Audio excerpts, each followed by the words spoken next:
halkan waxaan ku soo bandhigayaa maanso wadani ah oo wadankii waxaad moodaa in iminka daloolo fara badan baa ku furmayo dagaal in lagu soo qaaday marka xaqii aan difaaca ka soo galnay iyo dhufayska qof kasta halkii ay kaga eeganeed ayaanu annakuna ka mid nahay dadka wadaniyada jecel ee wadankooga jecel baanu nahay بلد وعنا يهاي بقعد الاسكو آمنو بالشوضة إسلام ووضة بارياتال تدك باب إيس يبربر يدبتيس يتشعل بيله هذه السنة بدو نكسونها وروانو إذن أرقنا تدك أيو الروالات بليس ينحل بيرياش يبرك دقن كدوريا دقن صوب الريق صدا مربا إسن كوبا وصدا بيتايا لما بحو حبيت كلمة تجيسيد ولي قابا صوق القلو waxaad doontida hawo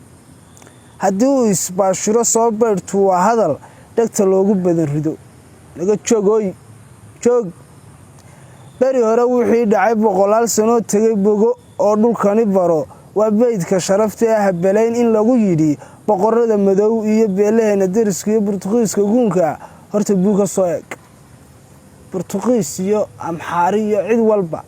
waxa weeyaan 10 baan u dhignay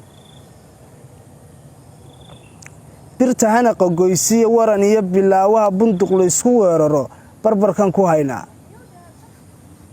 buqcadda aan ku naalo waa goob iska way hawlo badan tahay geeska Afrika been faafiyaashiyo kuwa balada toosiye kama baqo dhulkaniye ama dumarka buuxiya edab darro bislaato nacas ka beegsada ama soo boqolo soo bareeray abidkii ama soo boqolo soo bareeray idilkiin farxad iyo baraariyo guulba bishaare cadow laga badbaadsado farxad iyo baraariyo guulba bishaare cadow laga badbaadsado u jabin maynade horana waanu uga qaadan jirnay nacabkayga guush maantana sidoo kale hadayna soo weeraraan waanu ka qaadanaynaa nacabku ma aha in lagu soo qaato hub laakiin qalinka lagu soo weerari karaa af baa lagu soo weerari karaa haweenayaan markaa waanu soo jeednaa maanu seexan wali waanu soo jeednaa shacbiga Soomaaliland waxaan leeyahay feejignaada intiina damiirka nool leh ee wadaniyada jecel